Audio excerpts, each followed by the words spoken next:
It's Thursday night, man. You know what that means. It's time for OTS. Tonight, we're going to talk about AEW. Apparently, talents want out of AEW, according to Dave Meltzer. Some insider lingo was used on Dynamite last night that kind of revealed a broader spectrum of things, feelings that happened last night stemming from shit backstage in AEW. We'll talk about it today because it could be something that turns into a more serious situation. Vince McMahon's in the news again. As we all know, Vince has a little bit more pull in the creative department nowadays, more than he should. A lot of news is coming out about Vince McMahon on things that he did in the past and things that he said and words that he banned. I don't know. I'm tired of the Vince McMahon talk, but he's seemingly always in the news. LA Knight and Stone Cold Steve Austin, we got news on those rumors. WWE is genuinely concerned about Roxanne Perez. I don't know what's going on. If it's a work, if it's a shoot, I don't know. I got Hall of Fame news, and Triple H doesn't think that Gunther is ready for the main event of Wrestlemania yet.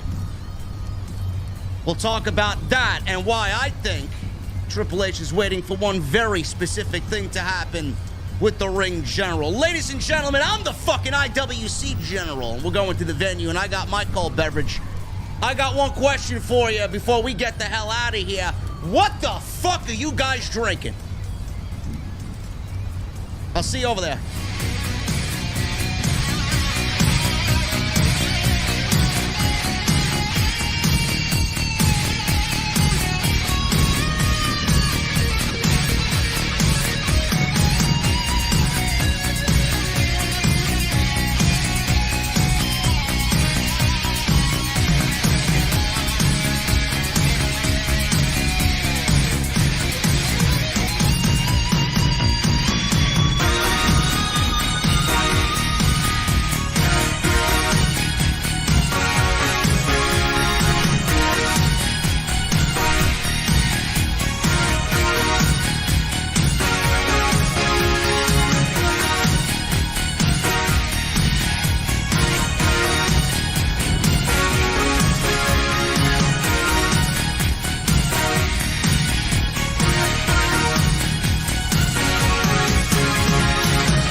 Why has Triple H been so successful?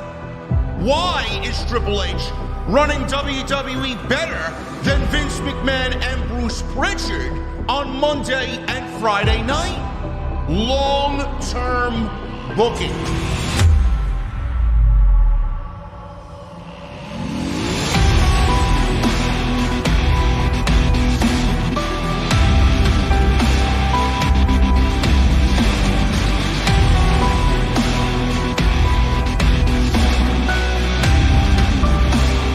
What is going on, guys? Thank you so very much for joining me right here on Off the Script. This is a little bit of extra for you on your March 16th, 2023.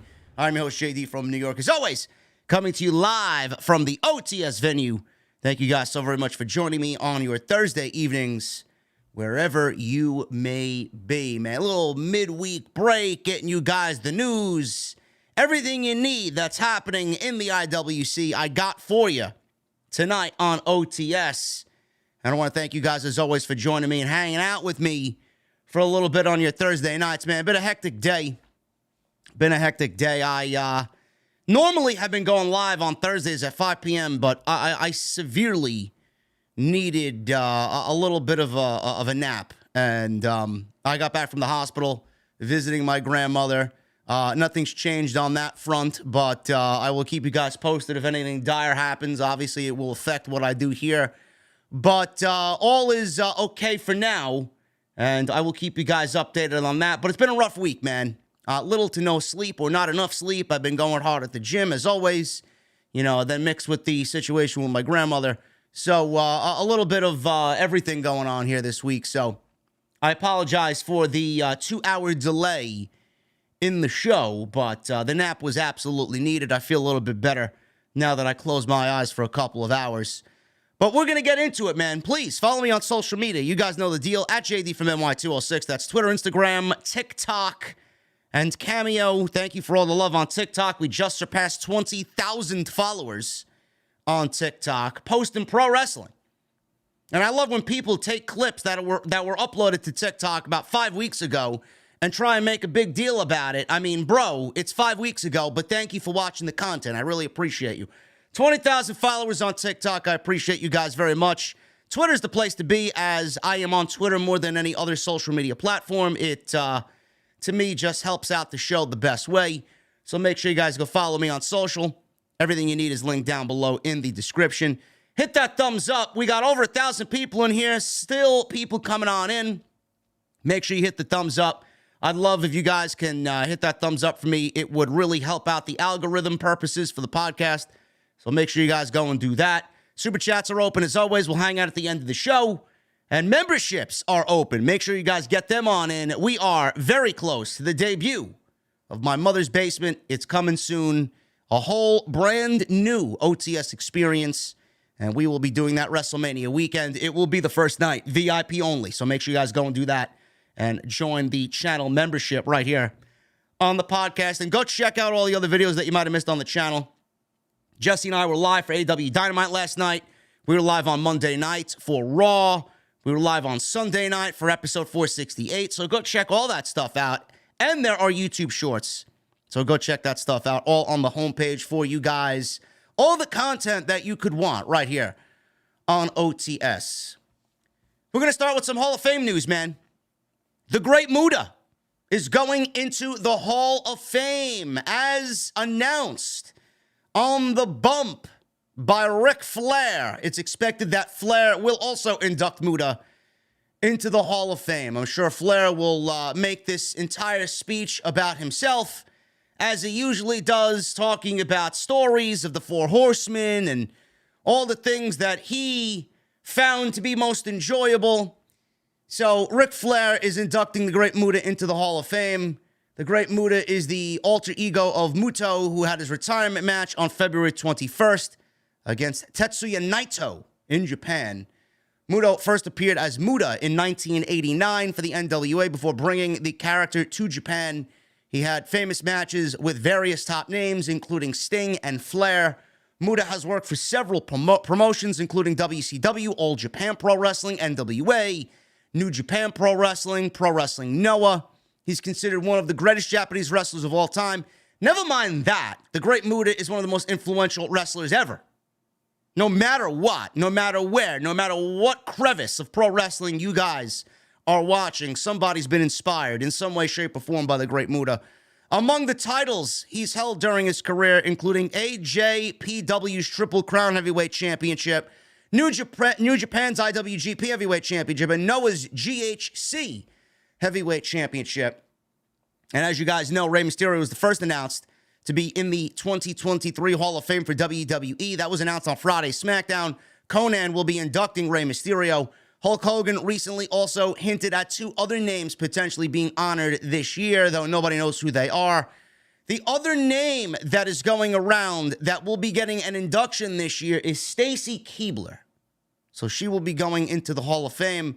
Don't really know what her accolades are, nor do I care, but a lot of people feel like she deserves a Hall of Fame ballot or a Hall of Fame induction.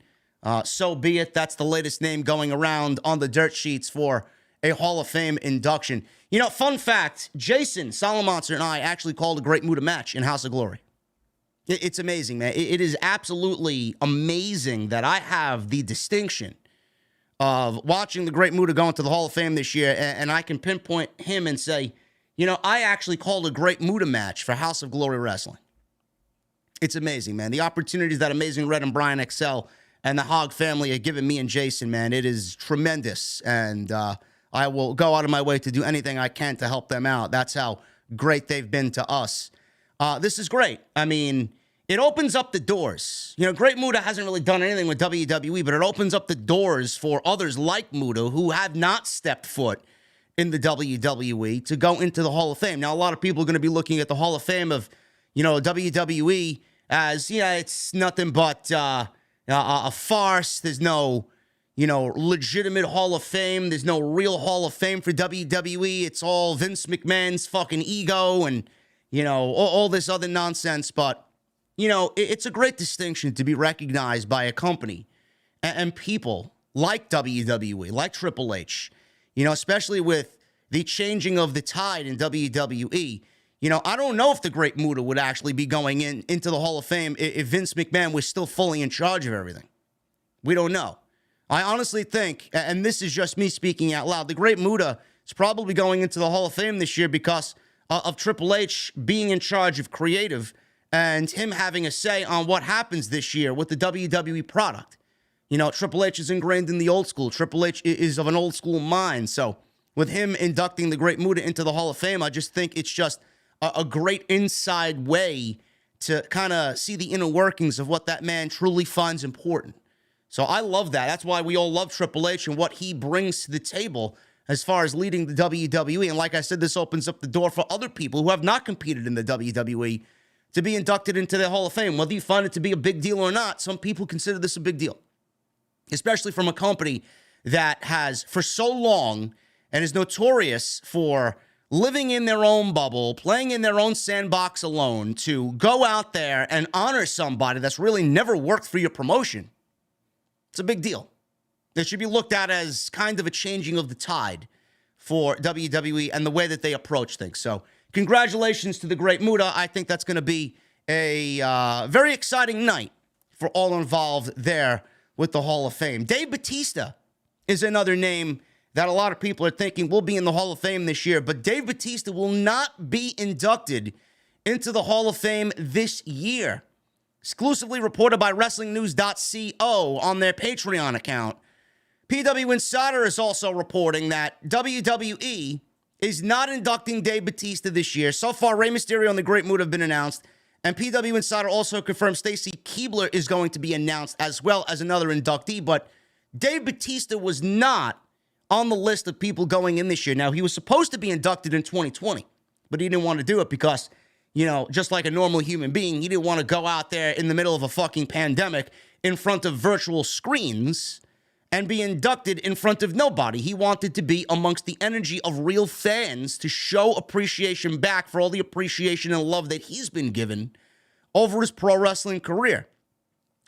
So he opted to wait until fans were live so we could properly thank them, and he expressed hope of being inducted a few months ago this year. And Dave Bautista is not on the list of names to be announced this year for the Hall of Fame class of 2023. The report noted that Bautista would not be a part of this year's class. He is currently filming the second My Spy movie in South Africa. The likely reason why he's not being inducted this year, as he wouldn't be able to physically be in Los Angeles.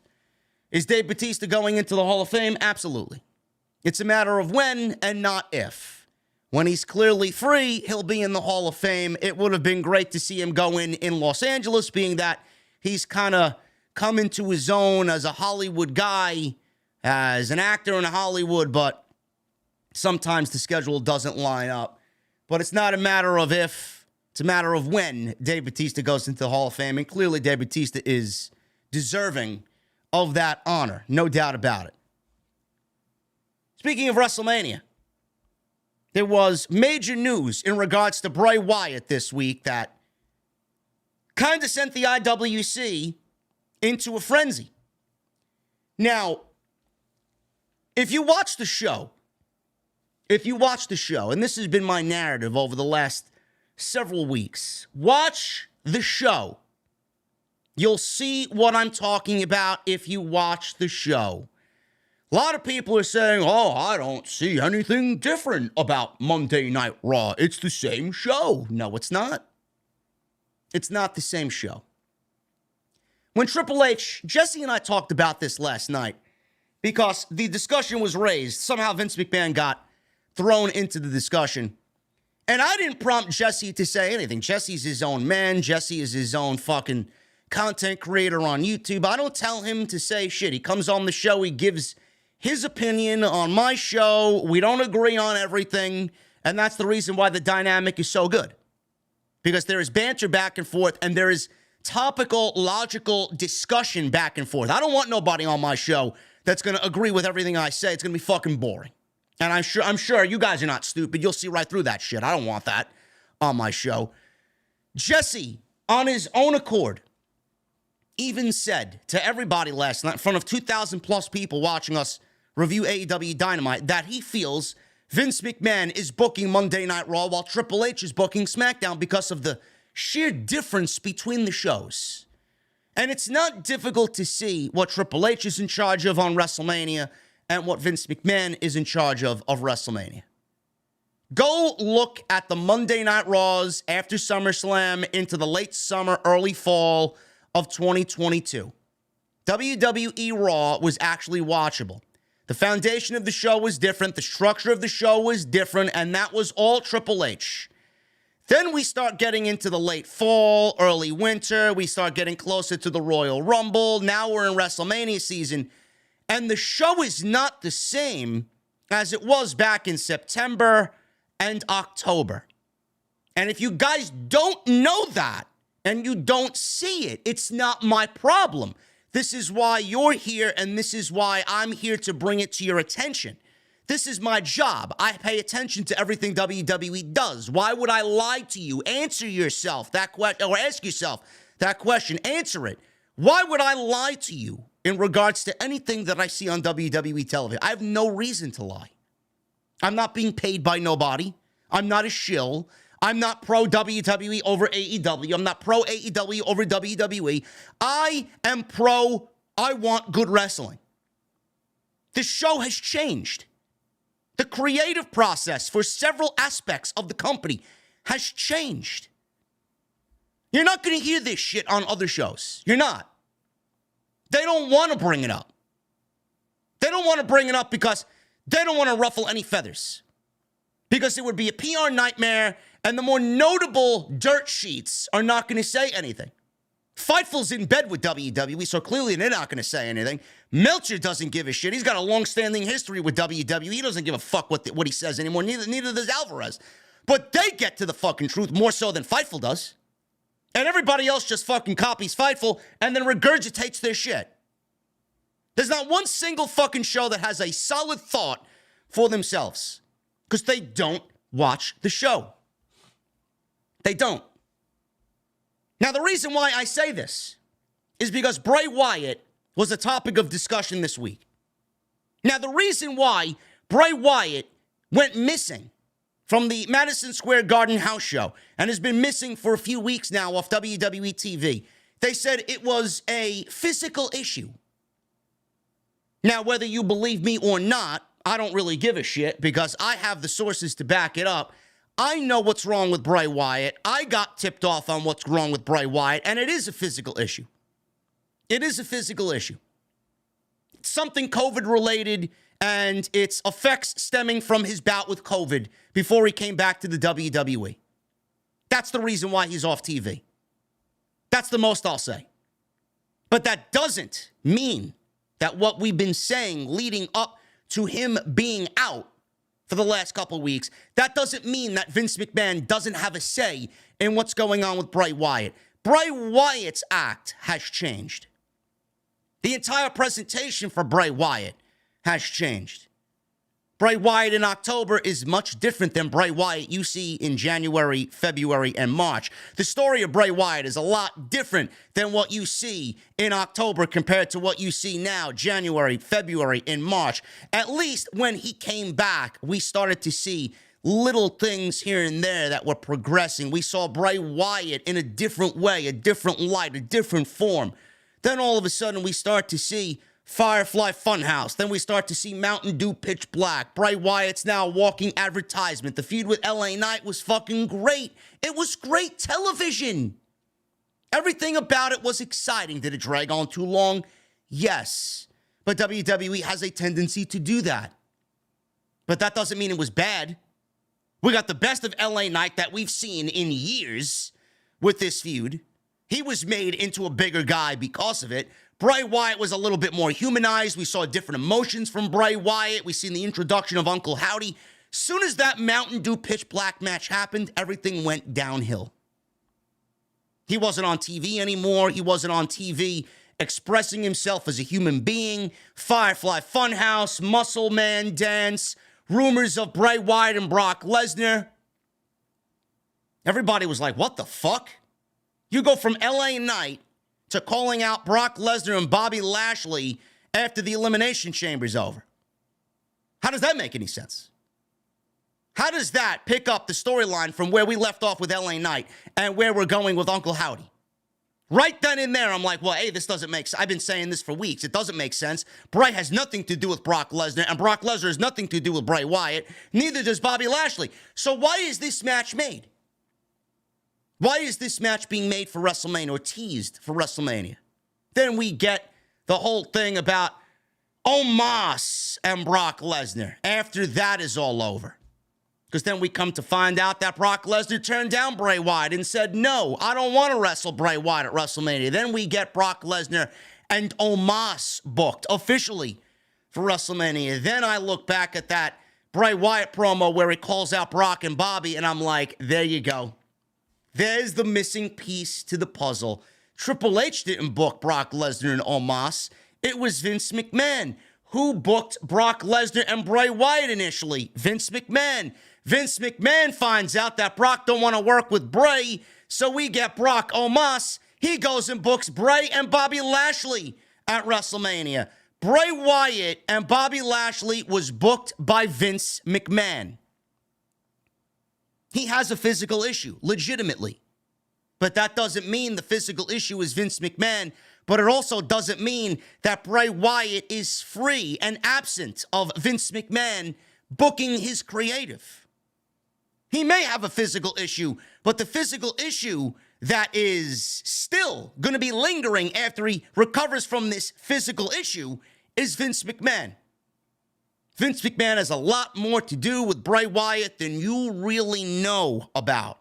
And you're not going to hear it from Fightful. You're not going to hear it from Wrestle Geeks. You're not going to hear from these other fucking ridiculous copy and paste fucking accounts on Twitter that regurgitate nothing and their growth is merely based off everybody else's fucking story.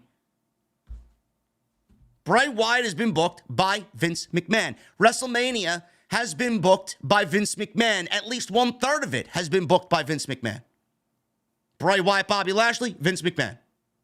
Brock Lesnar, Omos, Vince McMahon. Some of Cody and Roman, I'm sure Vince McMahon has a say in whatever's going on with Cody and Roman. Lita and Trish Stratus, if you don't believe Vince McMahon put the titles on Lita going into WrestleMania, then you may be a complete blithering idiot. That's not Triple H, because that's not the idea that we read about for months leading into the Royal Rumble on how Triple H wanted to operate with his current roster. JD, how do you know that? I know. Watch the show and read the reports. Read the reports. Doesn't line up, doesn't sync up. Bray Wyatt apparently is still planned to wrestle Bobby Lashley at WrestleMania. Right now, that is still WWE's plan. They plan to move forward with Bobby Lashley and Bray Wyatt at WrestleMania. After the reports regarding Bray Wyatt's status being up in the air, and an interesting tweet by Lashley where he noted that he will fight anyone at WrestleMania, there had been speculation that the match may be off the show. Now, Dave Meltzer noted that as of right now, obviously things can change, and Meltzer's not really the most credible guy who gets all of his reports right, but Meltzer says the match is still on, and Wyatt is expected to be back very soon. From what I understand, the match is still on for WrestleMania. He should be back very soon, so we'll see. That's pretty much all I can say. There is something to it. but I'm not at liberty to discuss it. As far as I know, everything I've been told is that it's not a creative issue or anything like that. Bray Wyatt's out because of a physical issue stemming from COVID-19. But the physical issue, when he's finished with this physical issue and gets back to TV, there is still an issue. There is still a physical issue in the name of Vince McMahon because Vince McMahon is still booking Bray Wyatt. As documented by what we've seen coming out of the Royal Rumble. Nothing makes sense. There is no fucking way you could sit there and tell me that when Bray Wyatt got back in October, that the fucking climax of his story ending at WrestleMania to begin a brand new fucking Wyatt universe ends with Bobby Lashley. The match was made 3 weeks ago by the hands of Vince McMahon. When you understand that and you come to accept that, then we can move on from the topic. But some people still don't grasp what is going on here. And this is why I'm so vehemently against Vince McMahon being back, because this should not be happening in WWE. This. Once you understand why it's wrong, then we'll move on. Triple H. Triple H loves Gunther. Loves Gunther. Everybody loves Gunther. If you don't, get with the fucking program. Triple H does not think Gunther is ready for a WrestleMania match with Brock Lesnar yet.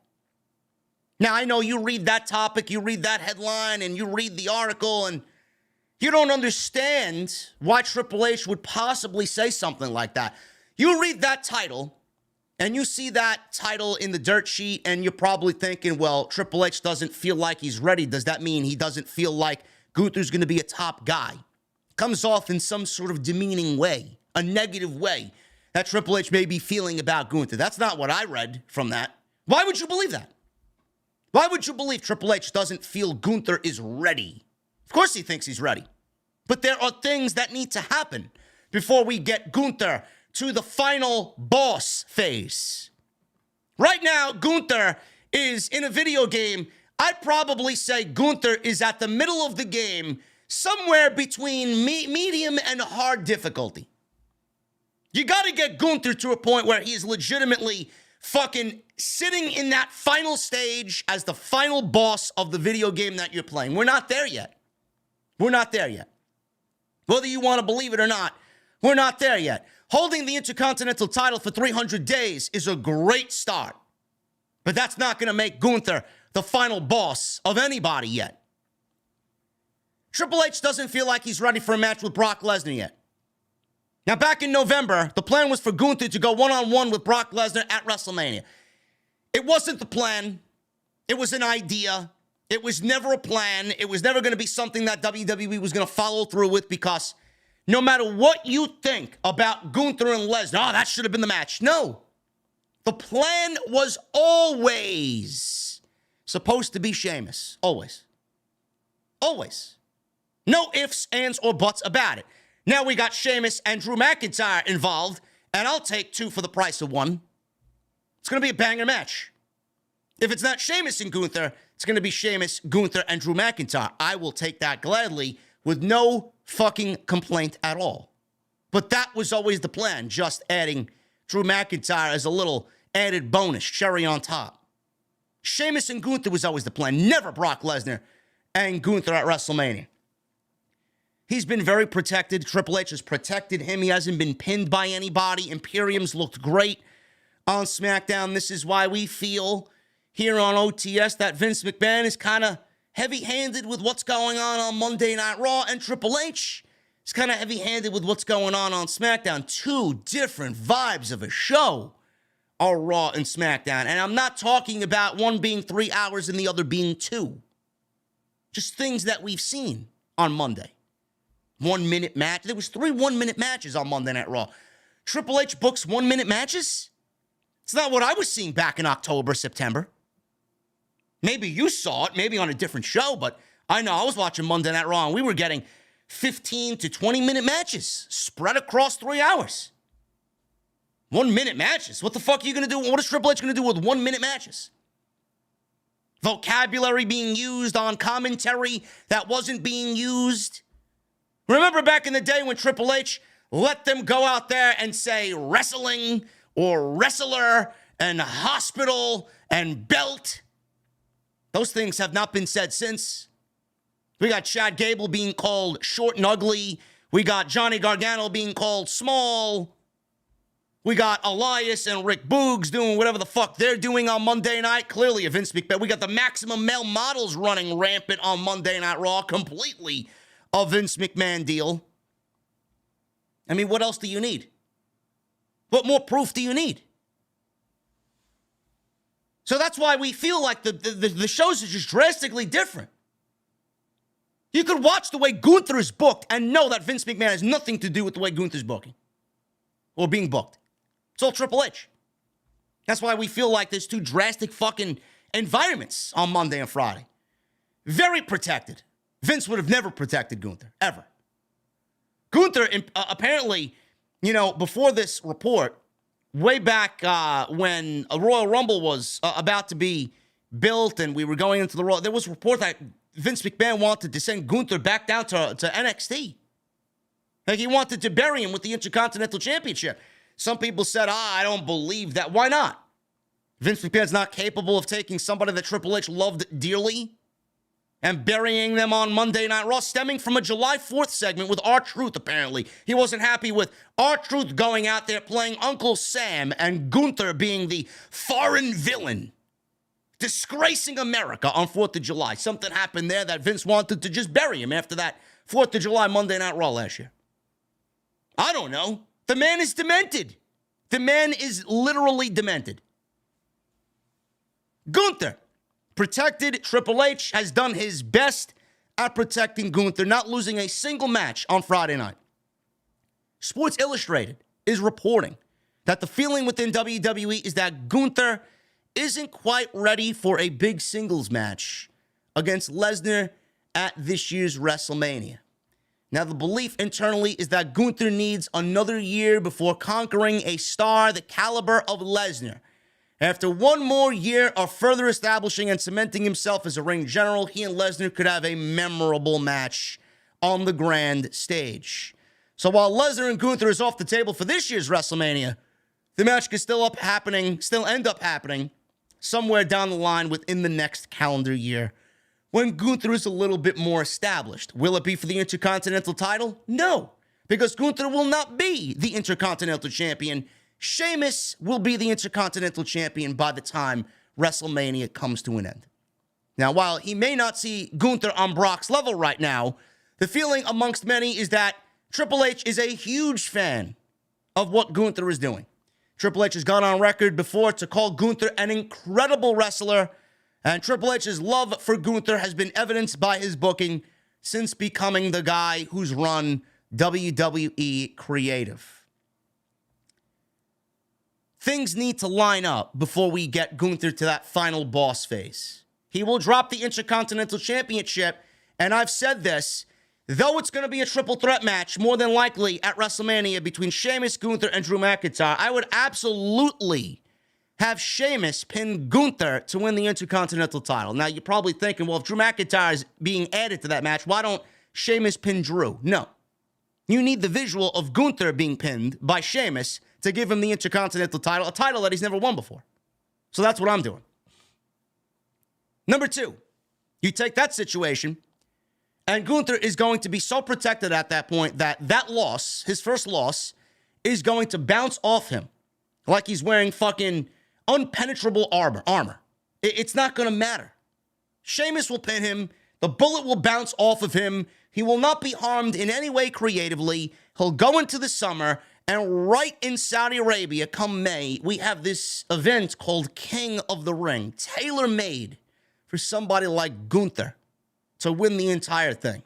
A ring general winning King of the Ring, I mean, it goes hand in hand. Now, this year, there are several candidates that could be great King of the Ring, winners. LA Knights, Gunther, Chad Gable, Montez Ford, guys like that.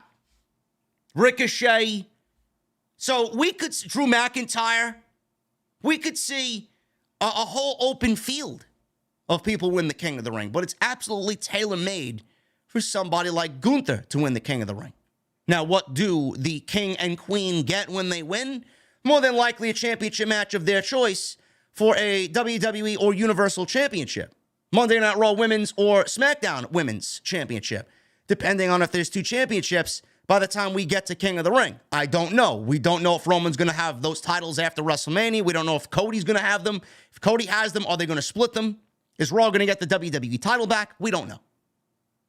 There are discussions of that, but nobody knows what WWE is going to do for sure. But the whole process is getting Gunther to a final boss stage. Winning King of the Ring after dropping the Intercontinental title is a great way to go and do that. And if he wins King of the Ring, he's the number one contender, theoretically, for the WWE or Universal Championships. So he goes into SummerSlam challenging whomever the champion may be, Cody Rhodes possibly, and then he wins the World Championship. At that point, he has achieved final boss status. He goes on to have a dominating reign. Maybe we get Gunther and Brock Lesnar at next year's WrestleMania, not for the Intercontinental Championship, but when Gunther's slayed several on his way to WrestleMania after winning the King of the Ring and becoming a champion that people fear. Maybe we get Brock showing up at WrestleMania, challenging Gunther for the World Championship, and in that moment, Gunther slays the Beast. You guys remember when Gunther lost the NXT UK Championship to Ilya Dragunov at the last show that he was on when he was down there, one of the NXT pay-per-views? Remember that match last year? Remember the visual of Ilya Dragunov standing over Gunther after a fucking colossal, mega fucking 5-star match that they had? He stood over him like he took a fucking sword out of the dragon's heart and stood there with the NXT UK Championship over Gunther's lifeless body. That's exactly the visual that we need with Brock and Gunther at WrestleMania. And that cannot happen if Gunther is a mid-level, middle-of-the-game, middle-of-the-road mini-boss. We need him to be the final boss. And let's get him there by following these steps and having him slay the Beast as the Beast challenges him. You want to come into my fucking kingdom? I'm going to slay you at WrestleMania, and that's the lasting image that we need to see. That's what Triple H is talking about. Not that he doesn't want to push Gunther. Not that he doesn't see Gunther as a main event guy. They see Gunther as a main event guy. But he's not there yet because he hasn't went through the steps to get there.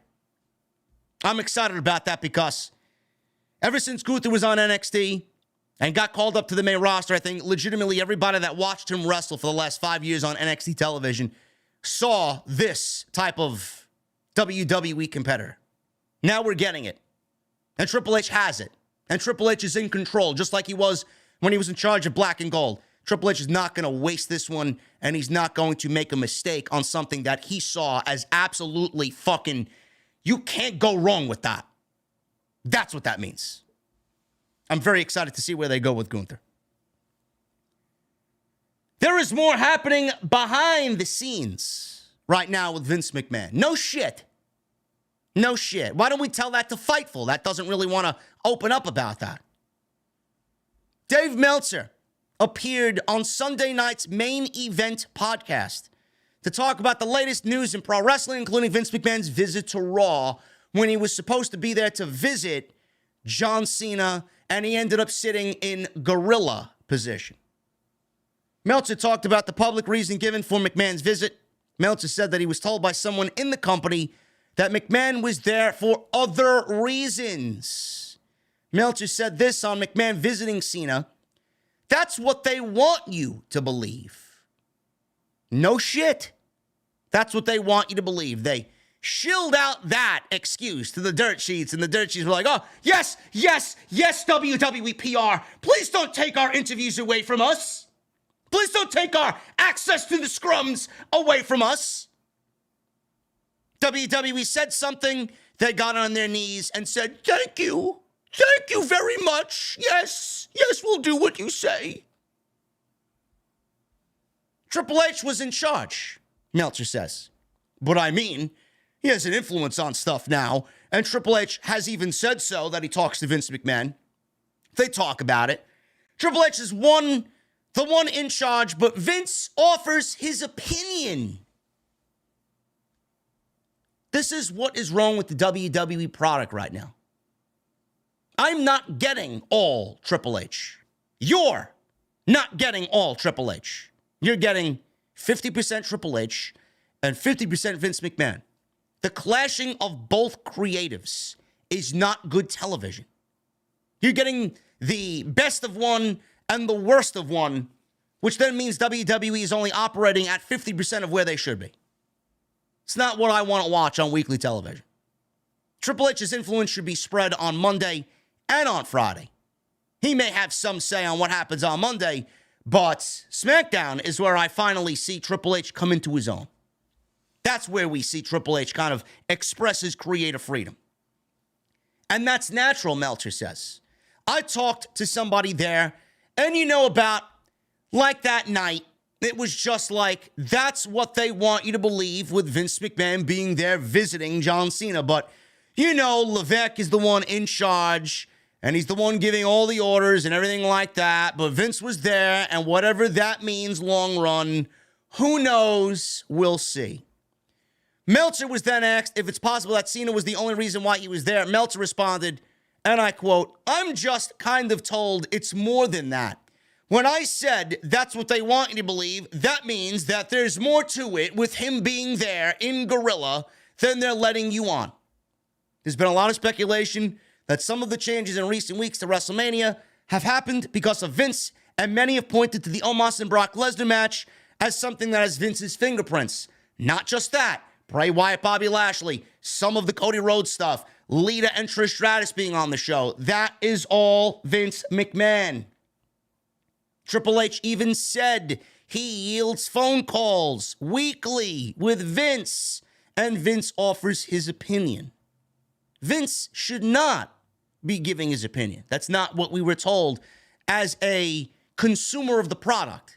You can't have Nick Khan, the CEO of the company, go on various interviews and say, well, Vince is only back to sell the company. And then we hear shit like this. It's not a good look. If Vince is back to sell the company, he should have nothing to do with creative. But Nick Khan is on these shows saying that, and then we hear Vince is backstage sitting with the headset on in Gorilla. And then you line all this other shit up. Well, that's not a Triple H thing. I can't really see Triple H doing that. Well, this feels different from what we saw in September. What the fuck is going on here? What do you think, people are stupid? I'm not stupid. I watch the show more intently than you do. I watch the show more intently than most people do. I see the things that you may not be looking for. That's why you're here. Then there was another story. See, this is where things get really, really jaded in the community. Meltzer says this. I believe Dave 1,000% on this. Because Dave, what does Dave have to lose? What is Dave going to go out there and lose by saying, yeah, that there's more to it than what they want you to believe or what they're telling you?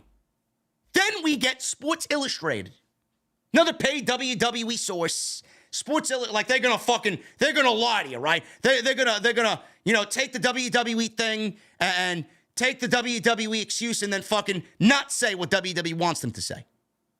Sports Illustrated is gonna go out there and shill you whatever WWE wants them to shill. That's the type of publication that they are. So the story about John Cena being backstage in Boston, there was a consensus that there might have been more to that than what WWE wanted you to believe.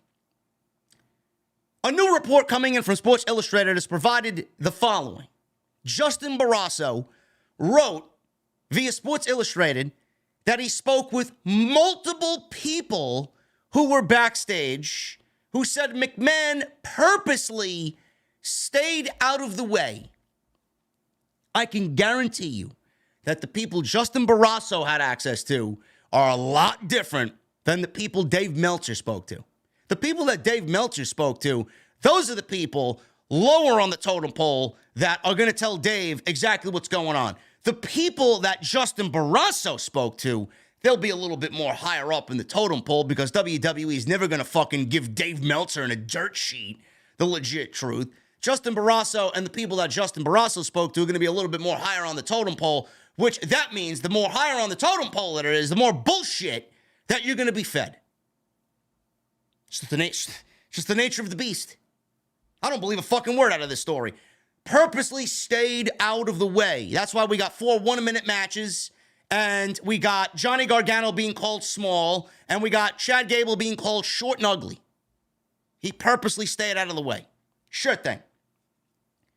Dave Meltzer reported that McMahon was in Gorilla all night, which is something that Sports Illustrated sources backed up. But McMahon reportedly sat front and center in the middle of Paul Levesque and Bruce Pritchard.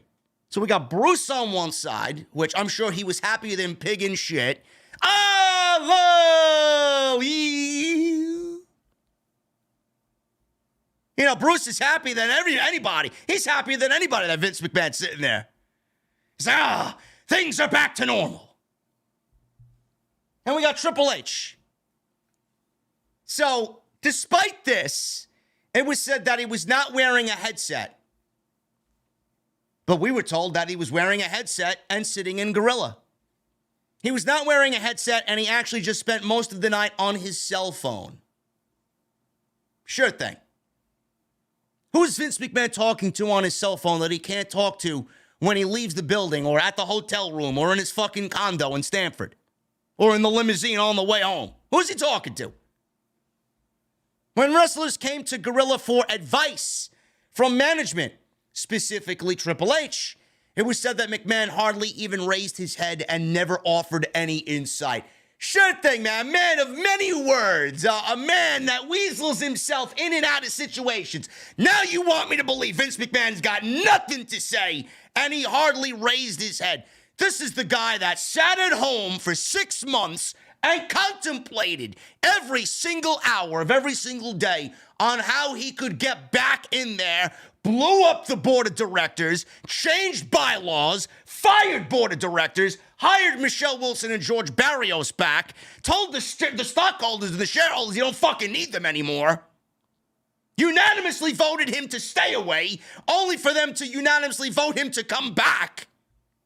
And you mean you want me to believe that Vince offered zero insight and didn't pick up his head at all in Gorilla, and he stayed there like this in Gorilla on his fucking phone? Give me a fucking break on this garbage. I don't believe that for a single solitary fucking second. You gotta be a complete idiot if you believe this story. They want Sports Illustrated. They want Sports Illustrated to put this story out because everybody's concerned. Oh my God, Vince is back. They want Sports Illustrated, a publication like Sports Illustrated, put this out so people think, oh, Sports Illustrated said it. It can't be that bad. If they say it, Vince is not really having any sort of say in anything. Like I said, the people Meltzer talked to, they are on the lower end of the totem pole. They'll tell Dave what exactly is going on. Sports Illustrated, those are the types of people that get closer to the higher end of the totem pole, and they are usually the ones that are feeding Sports Illustrated bullshit. No doubt about it. Vince was not backstage on Raw in Providence, Rhode Island. I'm going to stop the podcast for just a second, guys.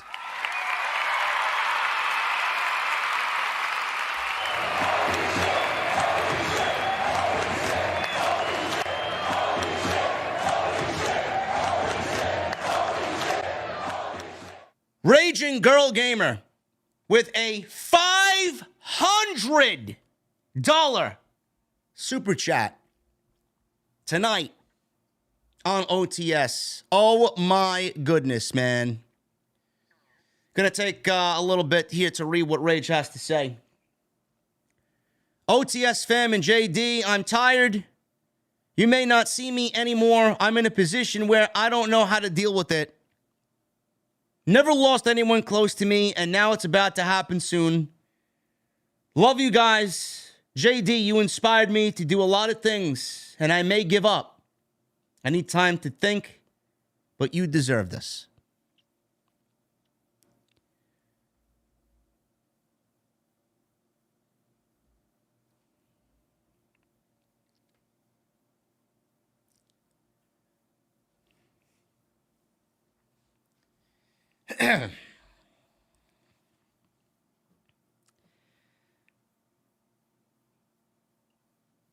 Give me a second, guys.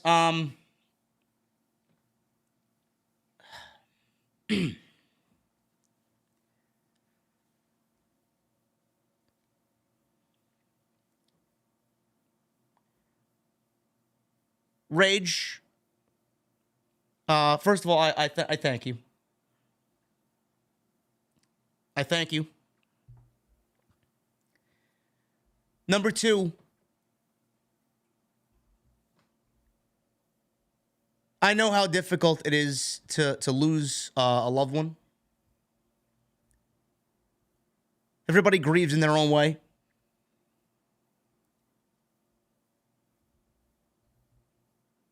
But the one thing that I suggest that you do is surround yourself with loved ones in this moment, because if you don't do that, things are going to be a lot worse for you. You're going to feel that sadness, you're going to feel that depression. The one thing that I truly urge you to do is to not give up on everything you've built with your YouTube channel. The one thing I urge you to do is not give up on being here. I never ask for anybody to donate to the show. Ever. I don't give a shit. You guys do it because you want to. I will never ask for anything. I just want you to be here.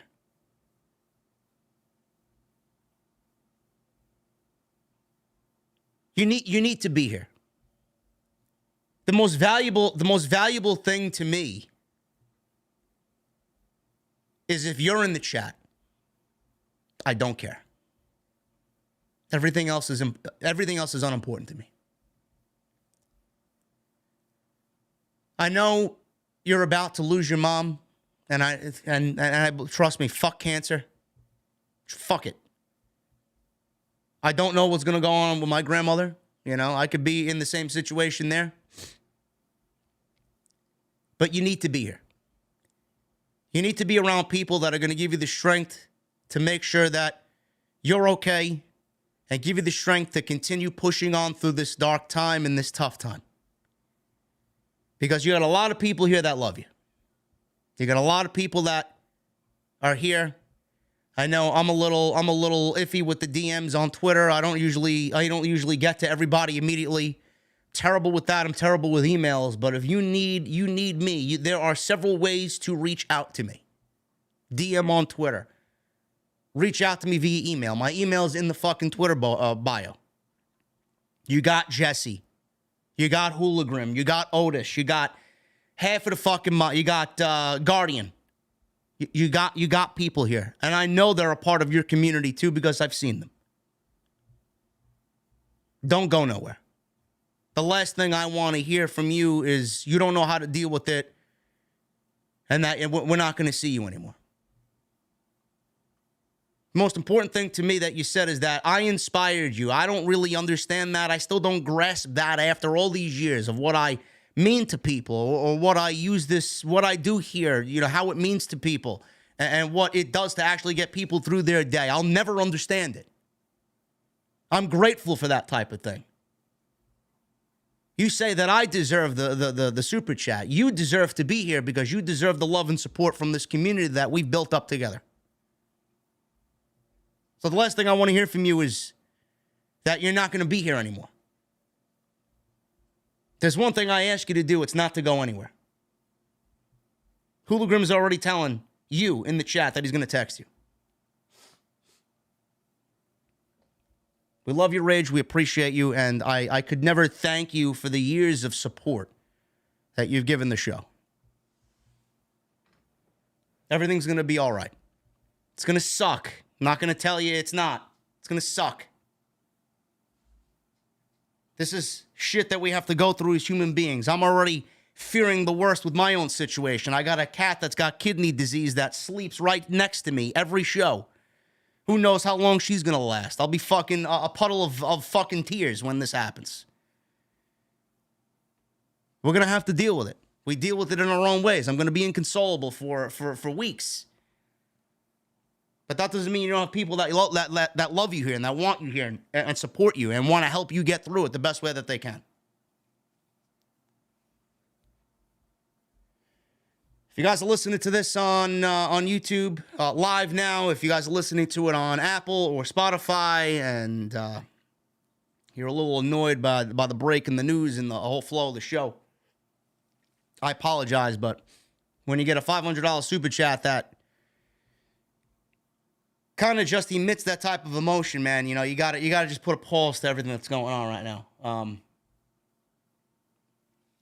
I appreciate your rage. Thank you. I mean, just make sure that you're here. There's one thing I ask. Just make sure that you're here. We ain't going anywhere. You know where to find us.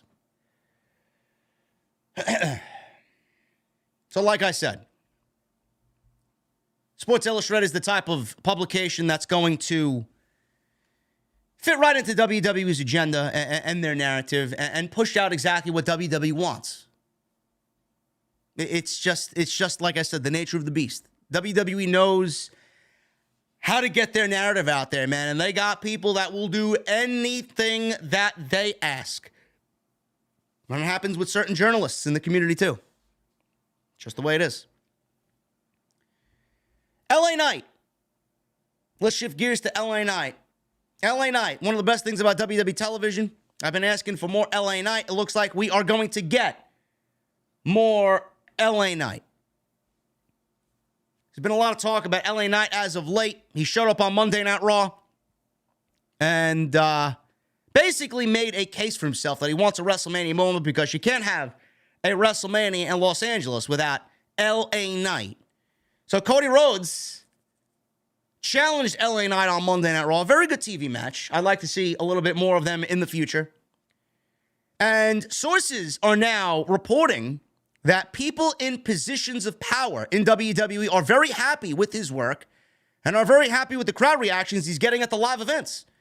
Knight was one of the names brought back by several months ago by Triple H. So he was brought back, and they immediately, when Triple H took over, changed him back to LA Knight. Vince had him operating under the name of Max Dupree, leading the Maximum Male Models. That was a dead gimmick. LA Knight knew it was going nowhere, and it was ridiculous. It was ridiculous. They had this thing that they needed to take people from NXT and change their names because it wasn't a Vince McMahon and Bruce Pritchard creation.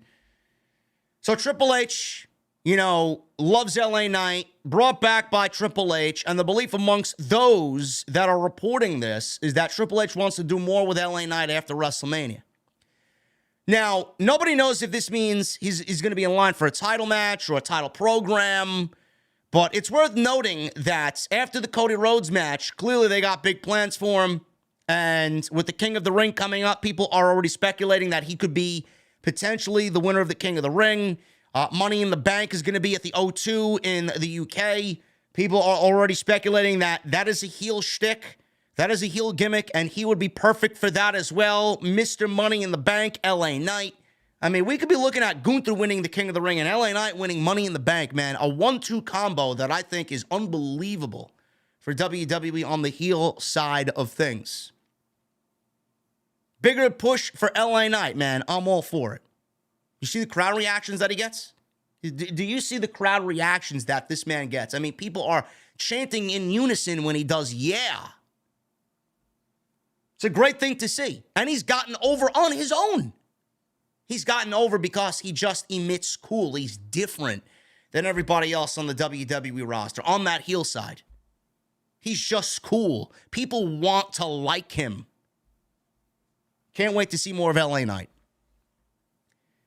Speaking of LA Knight, there have been pitches for LA Knight to have a WrestleMania match against Stone Cold Steve Austin.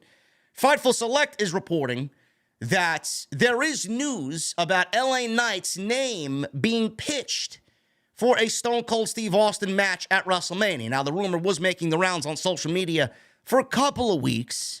I don't know if it was actually legitimate news or if people were just fantasy booking, but sites like WrestlingNews.co hinted at this on Twitter as well. WWE never confirmed it to Fightful.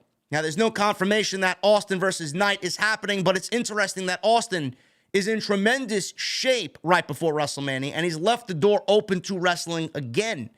As of late, Knight has been talking about making his own path to WrestleMania, and as of this writing from Fightful, an opponent has not been named for him.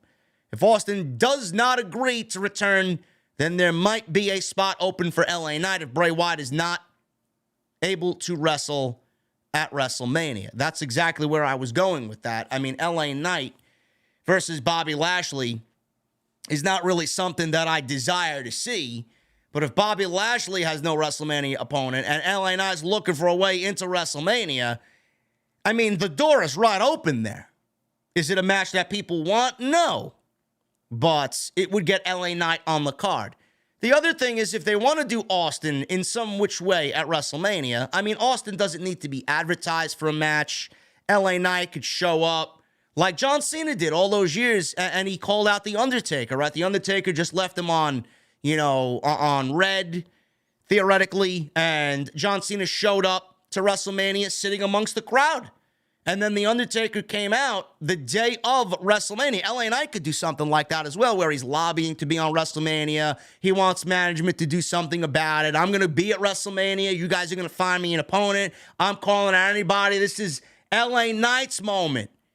LA Knight could get to WrestleMania. You hear the glass shatter at WrestleMania on either night one or night two, and then we get an impromptu match or some sort of segment where we just get LA Knight being, confronted by Stone Cold. He gets stunned in the middle of the ring, and they build this up for maybe a Saudi match or maybe next year's WrestleMania. Who the fuck knows?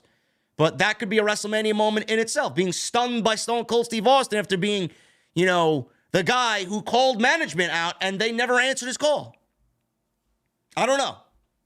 It would be pretty shitty if LA Knight doesn't have a legit match, but, I mean, we're nearing the end of the line here. It's March 16th. How much of a match are you expecting out of LA Knight? What type of feud are you expecting out of WWE for LA Knight with 3 weeks left to go? 2 weeks left to go. It's not much you could do. Their options are pretty much thin at this point. Shifting gears to AEW. Some talent does not want to work for the company. I don't need a report to know this. I don't. You could just get the sense, you can just get the feeling of watching the show that some people have not been used. There are people on TV that are being used that should not be used, and there are people that are not being used at all. I mean, anybody's first thought would be, Jesus Christ, what are they thinking? Do they want out? Are they happy? How do they feel about not being used? They're mostly on Dark, but not on Dynamite. I mean, you just get a sense of that. That's a logical question to be asked. If you're not on TV and you see somebody like Jeff Jarrett on TV and getting title shots on a weekly basis.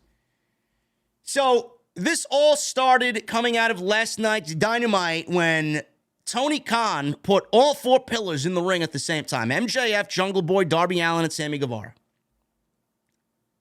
Darby Allin suggested this on Dynamite last night and pointed out that there are an abundance of current AEW talent who were openly unhappy with their status in the company. Now, Dave Meltzer talked about this because he heard this on Dynamite Wednesday and stated that there are several AEW stars that don't want to be a part of the company, with many not shy of the fact, as Darby pointed out in his promo. Meltzer spoke of Darby's promo and the problem addressing it on TV and the problem that it presents. He says, and I quote, with the whole thing of Darby Allin talking about it, all these guys complain, all these guys want to leave and everything like that. Okay, that's true. But to talk about it on your own television show, basically by doing that, you're telling people that you're the secondary company. We've seen this since May when this really started happening, and it's done the company no good. On the unhappy AEW talent in particular, Meltzer said a combination of a lack of fear of repercussions, as well as poor attitude from select ex-WWE talent, is the issue. One of the weakness with AEW, two things. Number one is that so much of the talent complains publicly, which makes the company look real bad because there's no fear. There's people who don't want to be there and sign contracts because they didn't think WWE wanted them. And then they had some people have the WWE attitude coming in and some people don't. Some people from WWE are tremendous assets to this company and some people have been anything but that. And it's a case-by-case basis.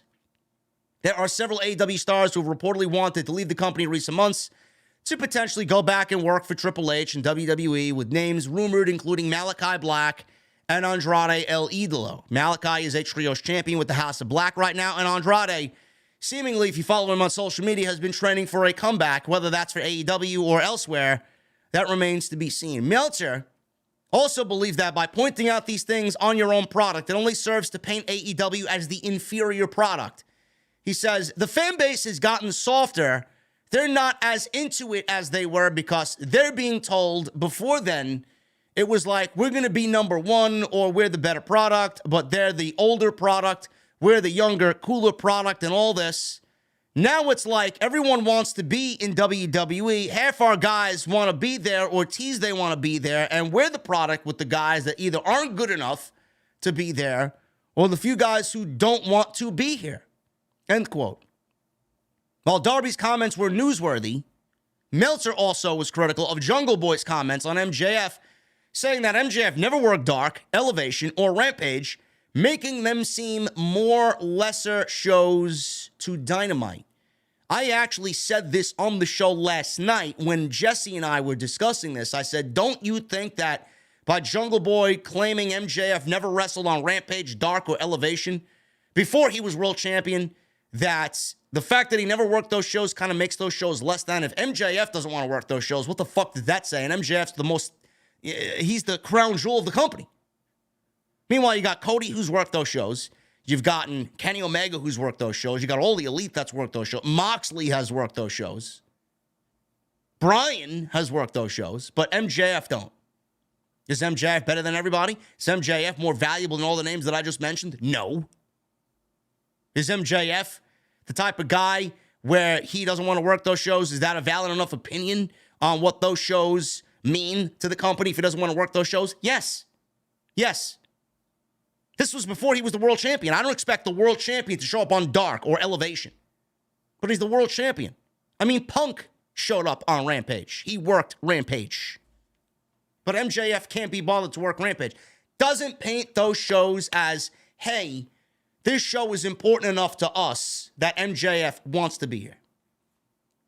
I said this last night.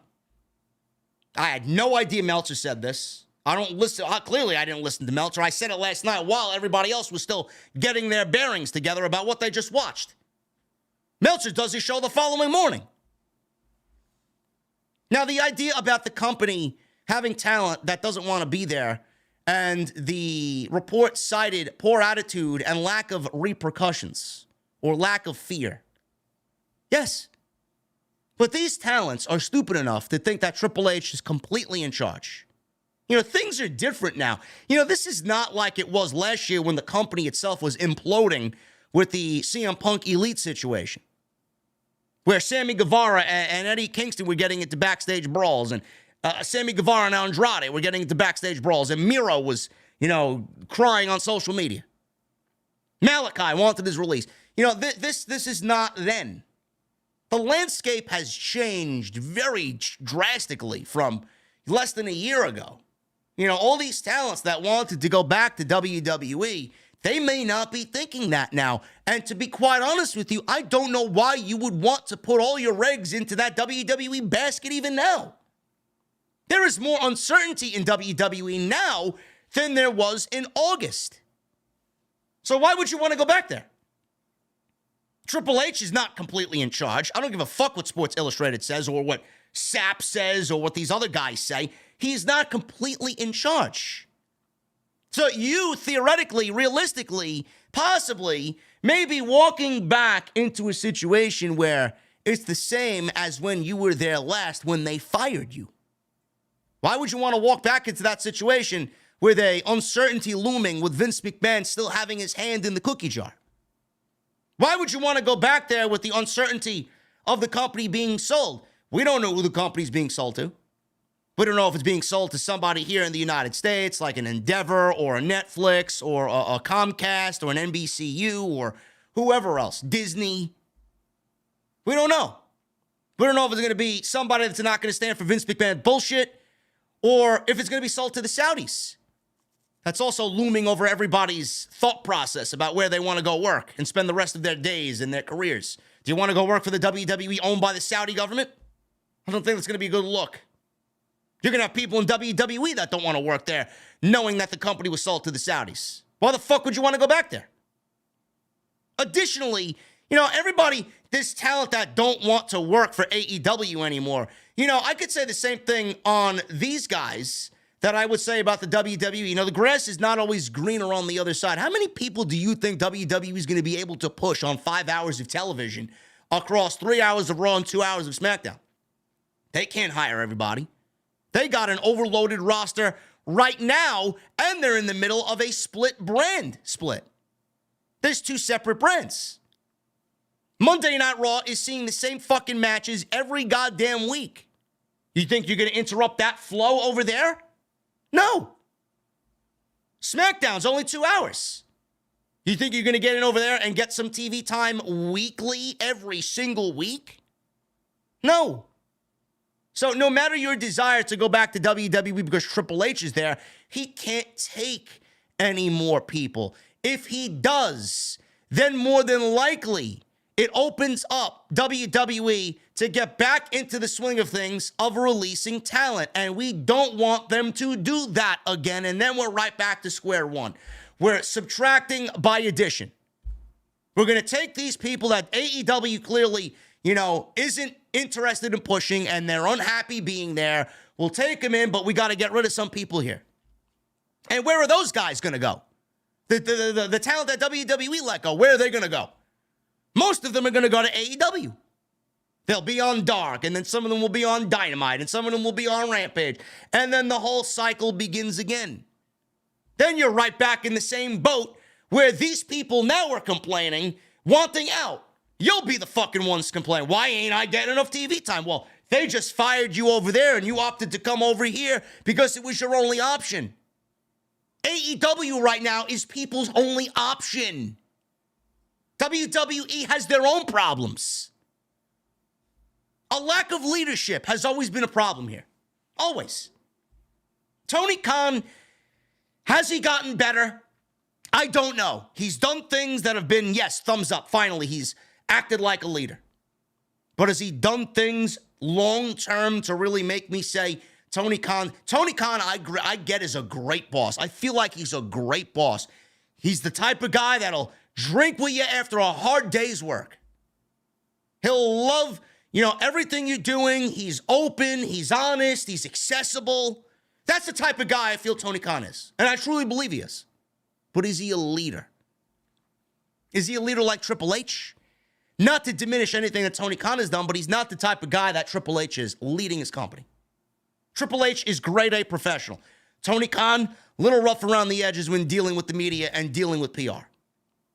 He says things that Triple H never in 1,000 years would say. Is he a leader? No.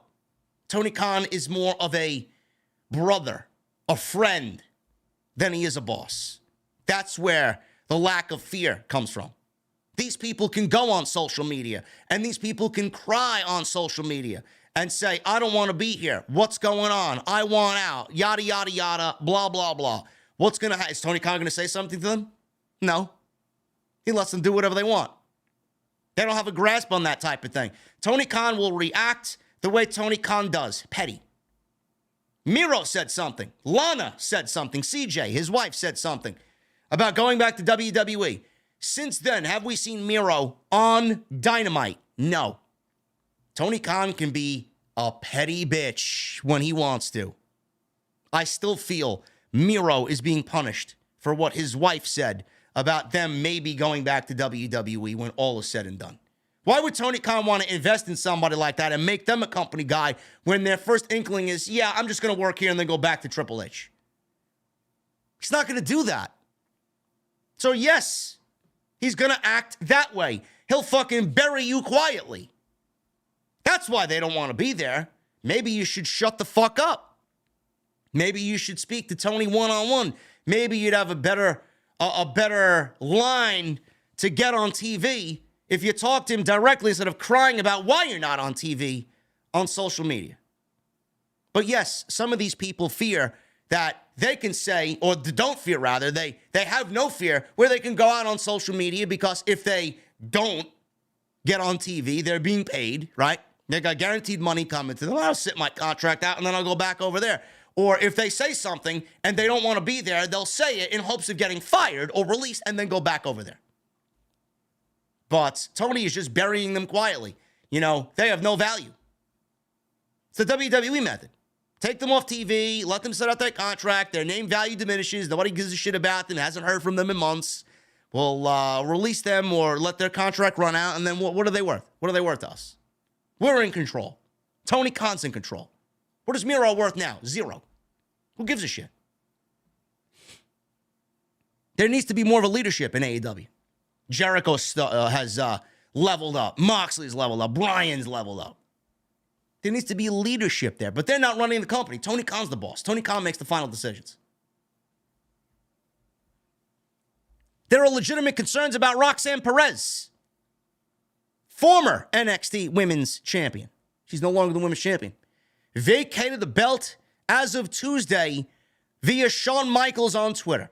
On March 7th, she wrestled Meiko Satomura, and after the match, Roxanne Perez collapsed after the match and was taken away in an ambulance. The collapse and ambulance angle was a storyline, but it sounds like there might be a legitimate reason for Perez being written off the show, and that was the cover-up for it. Meltzer said this in regards to Roxanne Perez. The reason it's so vague is because the actual situation really is so vague. They actually don't know what exactly is going on.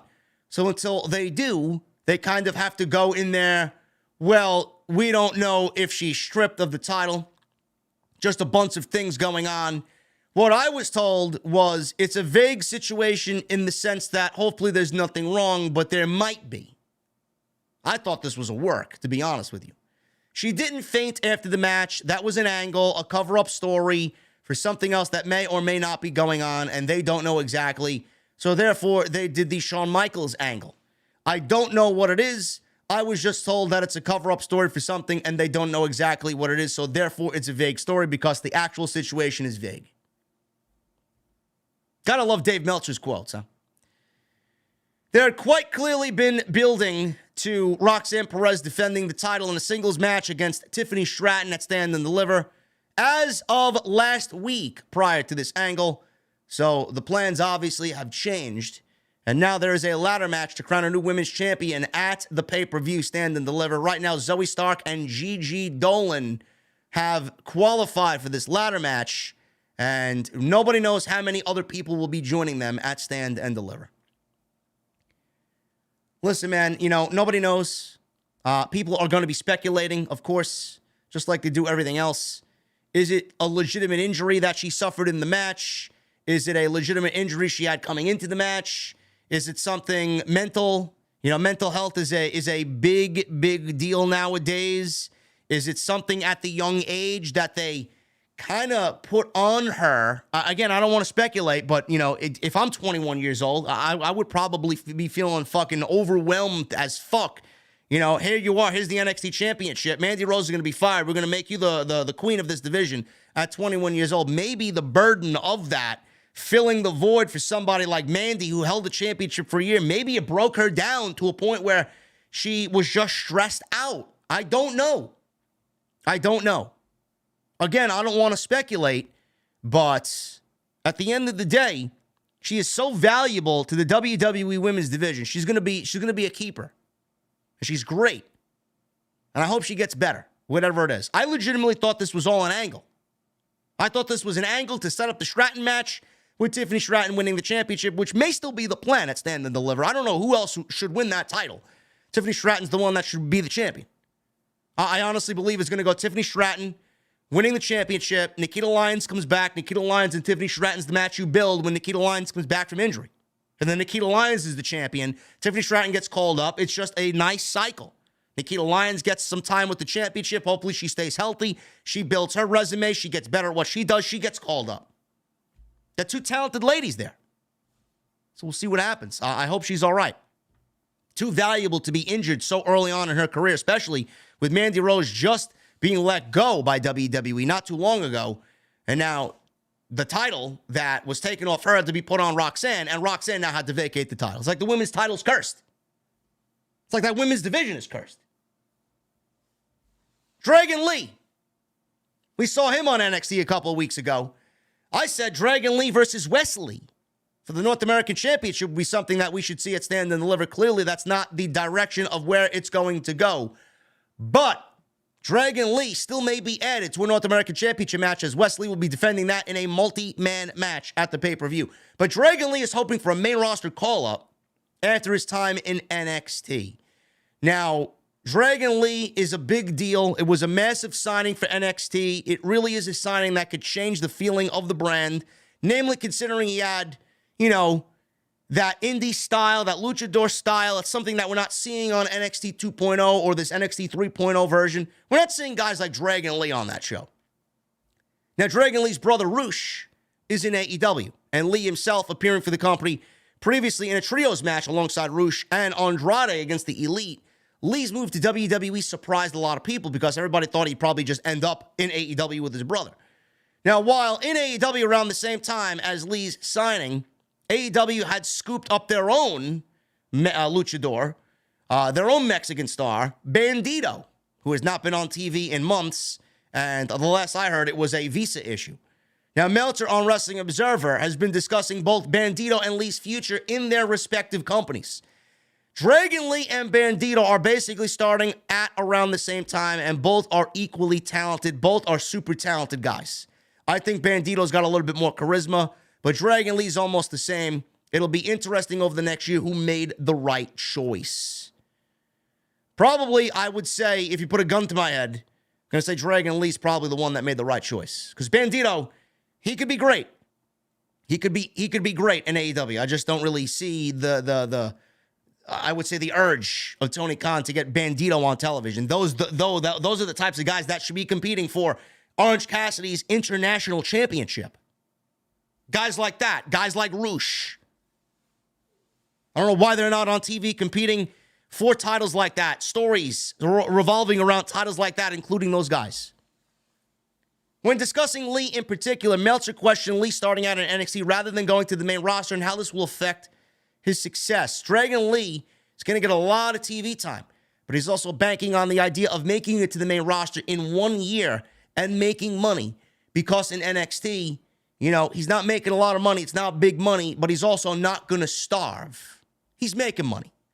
And then Bandito, who's got a regular contract where he's making better money than Dragon Lee, I'm sure, but is he going to be used in a meaningful fashion over the next year? Well, if he started out the way he did, probably not. Lee made his first WWE appearance on last Tuesday's NXT Roadblock event, where he was seen in the crowd and later interviewed backstage by Mackenzie Mitchell. I actually didn't see the Mackenzie Mitchell interview, but I saw him on the show as I watched the show and I reviewed the show, and I did that last week. I'm excited to see what they do with him. It could be a transcending signing for NXT. It could usher in a new wave of talent.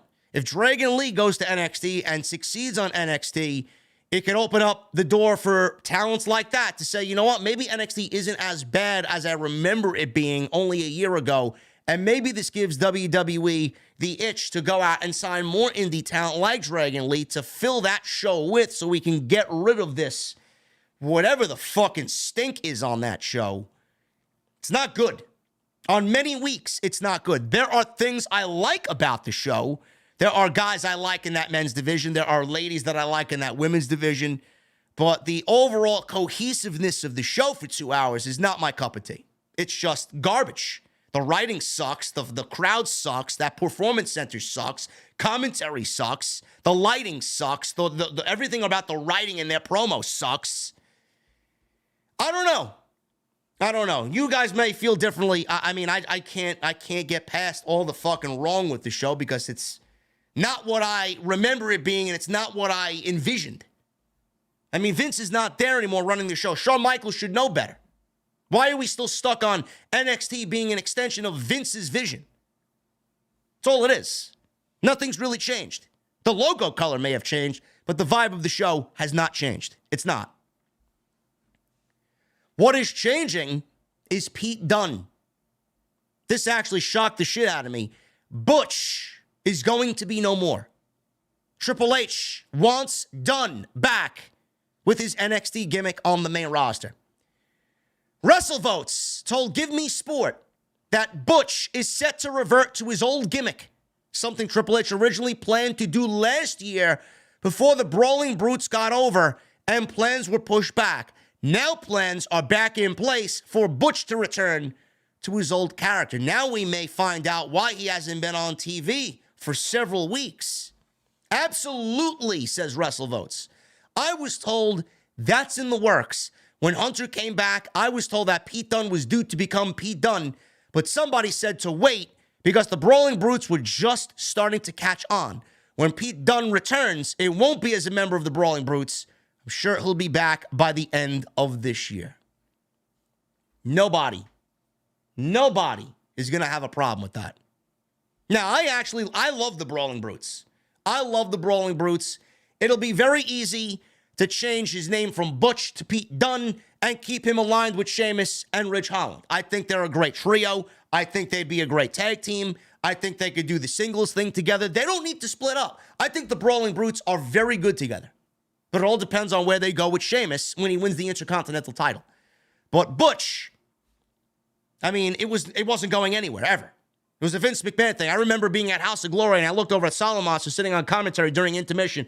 I showed him my phone. I'm like, there's always something that happens when we have to be at a House of Glory show on Friday night. Look at this shit. Butch. I couldn't believe what I was seeing.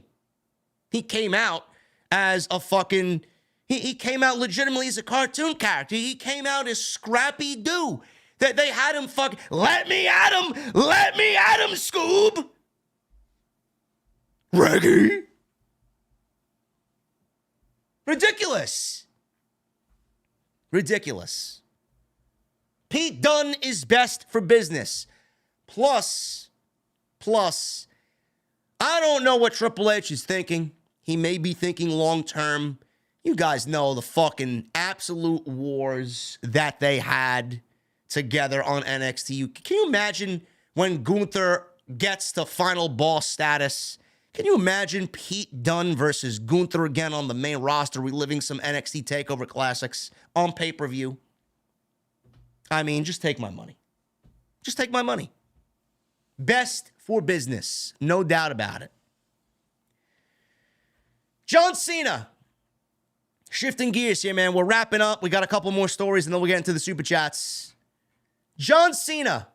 Apparently, there is a John Cena match that was nixed off of the WrestleMania card in favor of Cena Theory. Now is back on for SummerSlam. This is being reported by WrestlingNews.co. WWE planned to do Cena versus Logan Paul at WrestleMania, but plans changed. Paul had publicly expressed interest in doing the match with John Cena and even talked to Triple H about it after Crown Jewel following his match with Roman Reigns and after Cena acknowledged his performance on social media in that very match. Instead, Cena is slated to wrestle Theory while Logan Paul takes on Seth Rollins. I honestly think this is the right direction for all four guys going into WrestleMania. Now, while giving an interview to WrestleVotes, Give Me Sport is reporting via WrestleVotes that the match is still on the table to happen at SummerSlam. Logan loved the idea, and Cena was totally down with it. They'd have to make, obviously the match happen at SummerSlam, being that it can't happen at WrestleMania, and they'd have mega money, and it's just a matter of when. They want to tell a good story because they're megastars, so there's got to be a reason. The match is very much on the table at SummerSlam. All parties involved want to do it. Sign me up. But like I always say about what Triple H does, if he's going to do something like that at SummerSlam, there better be a reason why it needs to happen. Now, Seth Rollins and Logan Paul, the story is very simple. It doesn't need to be overly complicated. The story is fine for them going into WrestleMania. Seth Rollins doesn't look, at Logan Paul as somebody that deserves to be there. You're stealing, somebody else's spot at WrestleMania, and you don't really give a shit about this industry anyway. You're just there for you. I don't want you in my business. I don't want you in my company. I don't want you in our industry. You're not the type of person that I look at who loves this business. Simple. So build off that. What Cena and Logan Paul are going to have, that remains to be seen. But I'm all for it. As long as there's a story there, I'm all for it. Listen, it was one of the matches that I had pitched for WrestleMania. Cena Edge, Cena Theory, Cena versus Gunther, Cena versus Logan Paul. There were a ton of opponents for John Cena. It depended on where WWE wanted to go. But the match, Knicks for WrestleMania, on the table for SummerSlam, sign me up. I think it's a mega money match and something that's going to be incredibly big for WWE as far as spotlight, PR, and just that mainstream publicity. Nikki and Brie Bella changed their name, no longer using the Bella name owned by WWE. They have now changed their name to the Garcia Twins. As generic as that sounds, it may be dumb to some other people out there that they are abandoning the Bella name, but WWE own the Bella name. They own the Bella Twins. Now they're going by their real names. I appreciate them starting over. It must be very scary starting over on your own and moving away from a name that was created for you. You made your name in WWE. They got their platform because of WWE. They are where they are because of WWE. Now they're taking a chance on their own and existing outside of the WWE bubble on their own as themselves. I appreciate that. I can't sit here and tell you guys that I don't, because I would not be genuine and honest with you, because I said the same thing about Mercedes. I said the same thing about Mercedes Varnado. Mercedes Moné. How difficult was it for her to abandon a worldwide fucking absolutely megastar name and gimmick like Sasha Banks? WWE owned that name. She abandoned that, walked away from that, walked away from easy Sasha Banks to go be Mercedes Moné and start all over again and exist on her own with what she believes she possesses. She believes in herself so much from what she's learned over all these years, away from the Sasha Banks, never mind the name, everything else that she's come to know, love, and become knowledgeable of in the business. She's taken that and existing on her own and going out there and venturing off on her own. You got to appreciate that. Same thing with the Bella Twins. It may sound stupid to some people, but I appreciate that. Now, they said that they are hanging it up. They said this with People magazine. Today we are officially, from this point on, the Garcia Twins, Brie and Nikki Garcia. When it comes time for them to renew their contract with the WWE, Nikki said that they just knew it was time to head into the next chapter. A lot of speculation ran wild about them going to WWE, or AEW rather, from WWE. Nikki and Brie obviously changing their name, being free of WWE, opened up the rumors that Tony Khan was going to bring them on in. People were spreading the narrative that they're going to join the Outcasts, Saraya and Ruby and Tony Storm on AEW television. On Instagram Live, Nikki said that it seems that way because of everything being in the past. There's no hard feelings, and we are not going to AEW. Now, can you believe that? Again, take it with a grain of salt. We could see them show up at the fucking pay-per-view for all we know. Taya Valkyrie said the same thing. Oh, yeah, I'm not Jade Cargill's opponent, which was correct. I'm not going to be in Toronto to confront Jade Cargill. I'm going to be home with John Morrison. But she ended up showing up on the show anyway. Wrestlers tend to fabricate where they are going to be and where they're not going to be. Could they be in AEW? Sure. Do I want them in AEW? No, keep them away. The Bella Twins in AEW, or the Garcia Twins in AEW, Yes, it brings with them a whole different audience. But I think if you bring two ladies like that into AEW, you're kind of foregoing and giving up the whole essence of why you even exist. Like, that is sports entertainment. You are not sports entertainment. People come to AEW to wrestle. Plus, I don't want to see Nikki Bella get in the ring when we got Paige or Saraya, who's got neck fusion surgery, Nikki does, to get in the ring and get involved with somebody like Jamie Hayter, God forbid.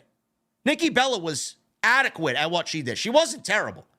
But is that going to be a game changer for AEW? I mean, Saraya isn't even proving to be a game changer. So what the fuck you expect with Nikki Bella coming to AEW? No. Keep them away. I honestly think that does more harm than good. And finally, guys, Ridge Holland. He received death threats after a year since Big E got hurt. I don't know why. I think the IWC are a bunch of, like Saraya said, fat neckbeard twats. The IWC is absolutely ridiculous, man. The injury happened a year ago where Ridge Holland suplexed, overhead belly-to-belly suplex on Big E, landed right on his neck, fractured his C1 vertebrae and C6 vertebrae. It was an accident. He did not do it on purpose. Ridge Holland did not do it on purpose. Big E stated himself that he's got no ill will towards Ridge Holland for the botch spot. Holland went to the hospital right after the injury happened, and he even, I believe the story was that, I don't know if it was the day of or if it was after several visits, brought Big E a basket of fucking fine steaks. He felt genuinely sorry about what had happened, and he showed his, apology towards Big E, and Big E, no ill will at all. You're not going to see a negative bone from that man ever, Big E. Over the weekend, while speaking with TMZ Sports, Big E stated that he wants to make the best decision for his life and career once he undergoes scans to see how his neck has recovered since the last time he went under with some tests. These results will determine how well the neck has progressed and whether he can wrestle again. He's supposed to get those answers sometime this month. Holland noted on Sunday that he's been getting death threats and labeled as a racist by fans on social media. Death threats, threats to my family, lobbying for me to lose my job, being labeled a racist. Great stuff. Keep them coming. Says Ridge Holland on social media. A year to the day, and people are still this vehemently attacking Ridge Holland. I don't get it. I really don't understand that people legitimately have zero to offer this life or society in general, that they're on social media sending death threats to a guy a year later claiming racist because he injured somebody in a sport where they know full and well the consequences that they undergo getting in the ring. Their life is on the line every time that they get in that ring. They know that. Big E knew that night. Ridge Holland knows that, knew that going into this night, knew that when he joined the WWE. But I don't really understand the need to make somebody like this feel bad on top of feeling bad that it happened to Big E and it wasn't on purpose. I mean, Big E is the spokesman, legitimately. Power of positivity is not even a fucking gimmick. It's the New Day's gimmick, but it's not really a gimmick because all those guys emit power of positivity. Xavier Woods even had to come out and say, guys, this is not the model in which, we kind of strive to be as human beings. Like, stop. It's unnecessary hatred. I don't understand why this is a thing on social media. Big E is the type of guy, I wish I had 1/100th of that man's positivity. I wish I could emit that type of fucking optimism with anything that happens in my life. Like Big E.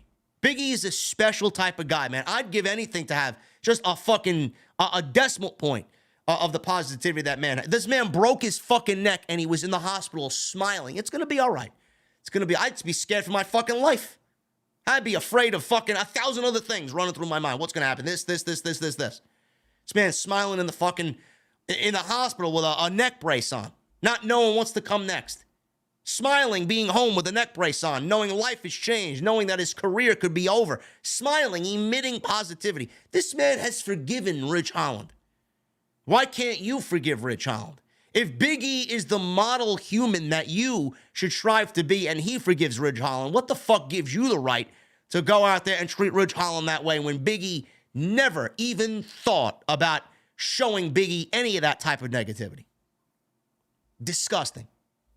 The IWC is disgusting, but I don't really sit here and expect anything less from somebody that hides behind some fucking Japanese wrestler avatar or a fucking Powerpuff Girl avatar or anything like that, you know, where they don't show their real face and they hide behind a fucking keyboard with 6 followers and they like their own tweets. Give me a fucking break. Ridiculous. Anyway, guys, that is all I got for you on tonight's show, man. I hope you enjoyed what we discussed here tonight. I felt good. Thank you guys for being here and hanging out with me. Haven't really felt all that great this week, but you guys, power positivity, man. Power positivity from the OTS family, and you guys always help me through what I think is bad weeks here on the podcast, man. Thank you.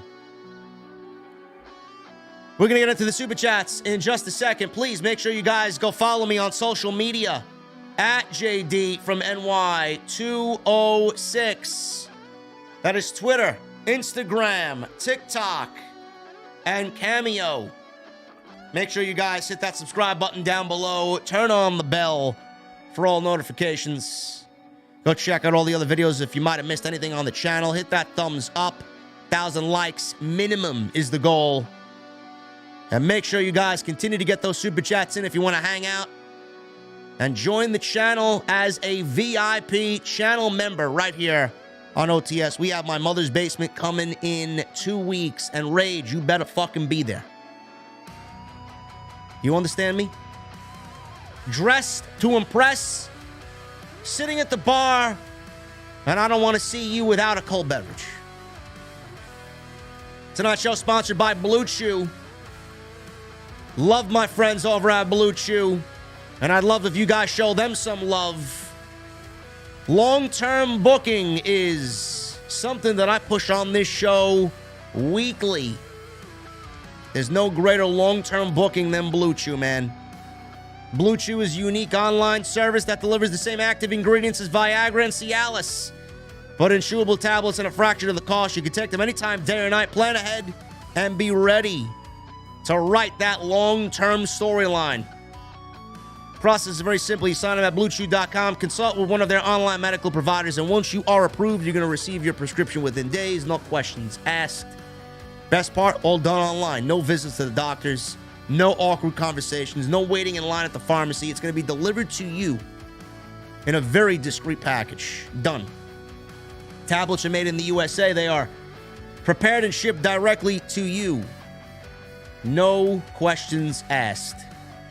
So if you guys want to benefit from that extra confidence when it's time to perform and time to write that long-term storyline, give Blue Chew a try, man. Blue Chew. BlueChew.com, $5. Shipping and handling is all you're going to have to take care of. You're going to get your first Blue Chew on me for free. Code JD at checkout. BlueChew.com, code JD, $5 shipping and handling. That's all you're going to have to take care of, man. BlueChew.com, I want to thank them, as always, for supporting the podcast right here on OTS. Daniel Pinson becomes a new member. Daniel, what the fuck are you drinking, brother?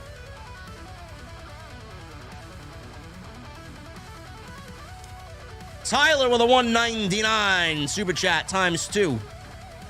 JD, you are in my thoughts. I love you, man. OTS for life. And my great grandma is 104. She had a stroke, but she is good. Happy to hear that, Tyler. Thank you so much, man. My grandma's 94. Hopefully she pulls through whatever's going on here. Michelle with a $2 super chat. Better to be unhappy in AEW than uncertain in WWE. Absolutely. Colby Duran with a $1.99. Liquid Death should sponsor the IWC Ace. OTS for life. I emailed them. I haven't heard back. I tweeted them. I haven't heard back. They hate me. Jason Barker with a 7-month recommitment to the VIP Club. What am I drinking? I'm drinking green tea with liquid sugar from Dunkin' Donuts. I'm excited about Monday night. Curious to see tomorrow's SmackDown.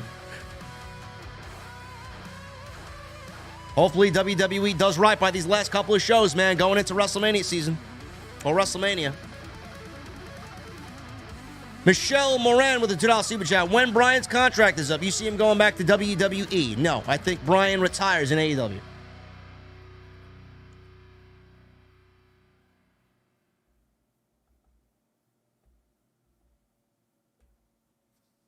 Theme parks and things with Johnny. 5 months. 5 months and many more to come, says Theme Parks. Thank you, man. Thank you for being here, brother.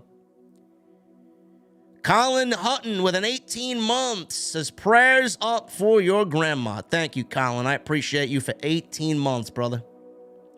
Mr. Matt with a new membership. Thank you, Mr. Matt. What the fuck are you drinking? Same thing goes. From Michael Ferris. Thank you, gentlemen. Lena Scorpio with 7 months. Prayers for grandma. What are your thoughts on Forbidden Door coming up? And would you think Mercedes Moné will have a match if she's a part of it? Yes. I tweeted it out yesterday. I willed it into existence, hopefully. Keeping my fingers crossed. Mercedes versus Jamie Hayter. Don't know if Mercedes is going to be the IWGP Women's Champion, but I'd still do the match anyway. A lot of people are like, oh, I want to see Mercedes versus Jade. I don't. That's not a match worthy of Forbidden Door. Miggy Saito. Thank you, brother. Triple H, biggest success is LA Knight and Gunther. Agree. Gunther may be number one. LA Knight's right underneath that.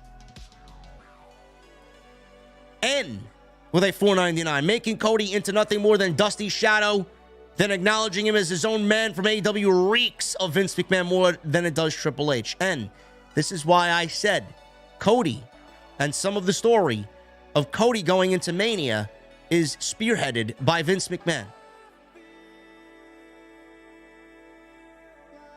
Because this was Vince McMahon's match. This was the plan when Vince was there. And this is what Vince would have done. Kevin Stallman with 5. Thank you, brother. I know why Omos versus Lesnar was booked for WrestleMania with little to no weeks of build. It's because Vince loves big, sweaty men.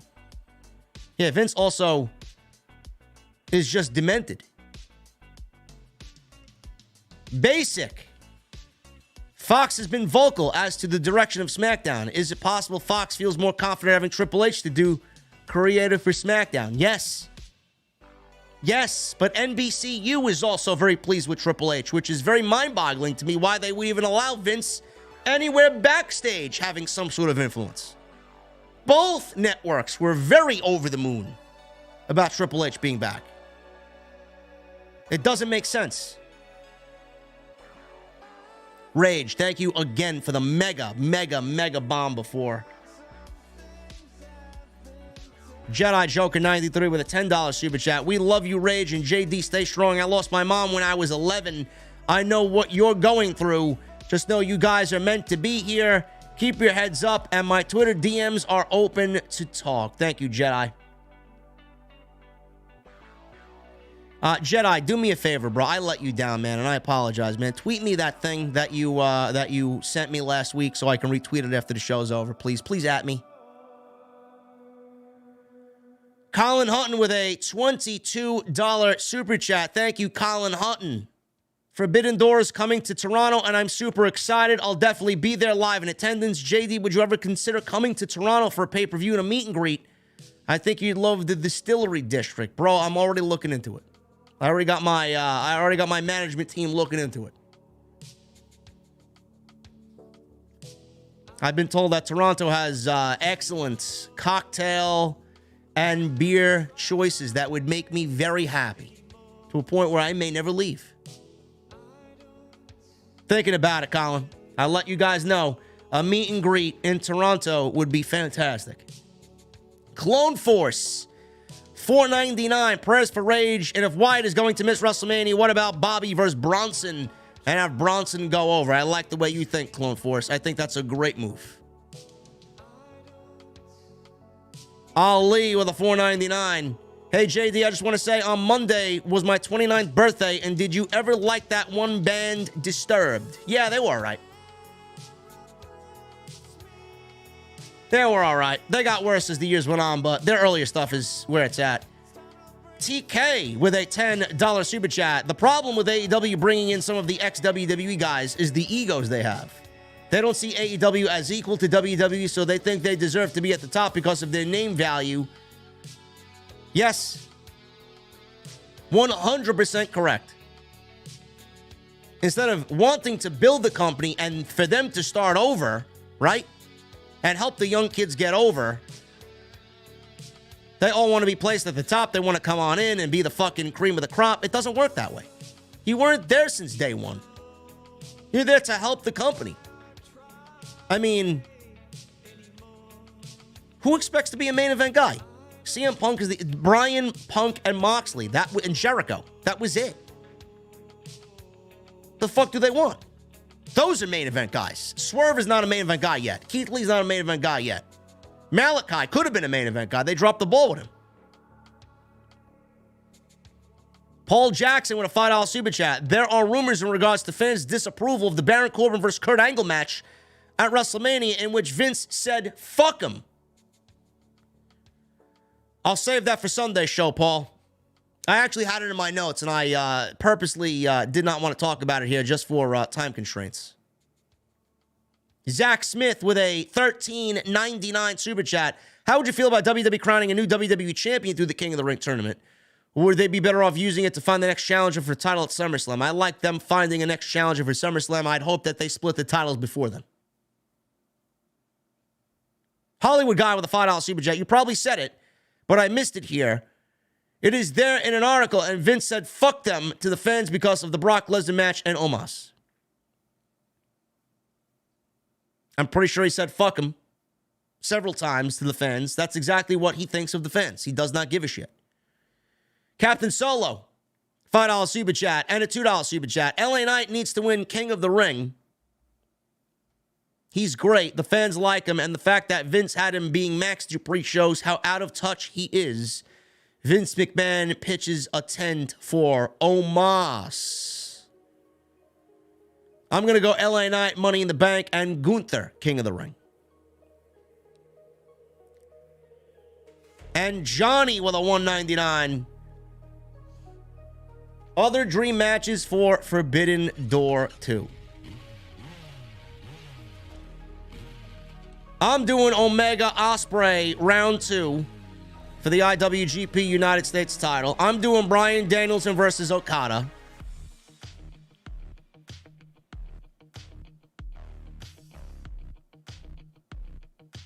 I'm doing Mercedes versus Jamie Hayter. That's all I can think of right now. CM Punk, if he's back, I'm sure he'll get involved. Maybe we do CM Punk versus Tanahashi like we were supposed to do last year. We will see. I don't know. But I mean, if you have a Forbidden Door with those top 3 matches, instant sellout. Instant sellout. Forbidden Door is going to be something that Tony Khan is going to look back on as probably one of the absolute most greatest pay-per-views that anybody could do this year. He's got a full roster now. There should be no excuses for the level of show we get. Anyway, guys, I'm about to get out of here, man. I appreciate you very much for hanging out with me tonight. Thank you for the generosity via the Super Chats. Thank you guys for all of your support. Thank you for the thumbs up. Thank you for the memberships. Awesome. Awesome. Thank you guys for everything, man. I'll be back tomorrow night with the SmackDown post show right here on OTS. We will be live around normal time, man. No Rampage tomorrow. I'm not watching Rampage is on at 11:30 tomorrow, so fuck that. So we'll be live right after SmackDown's over. We don't have to wait for Rampage to be over because it's not even going to show up until 11:30 on TNT. But I will see you guys tomorrow, man. Please follow me on social media at JDfromNY206, Twitter, Instagram, TikTok, and Cameo. Make sure you continue to hit that subscribe button. Turn on the bell for all notifications, and make sure you guys go check out all the other content on the channel, man. Plenty of it. And I'll see you guys tomorrow night, man. Have a great day. Have a great night. And I'll see you guys back in the venue tomorrow night for SmackDown right here on OTS. I'll see you guys tomorrow.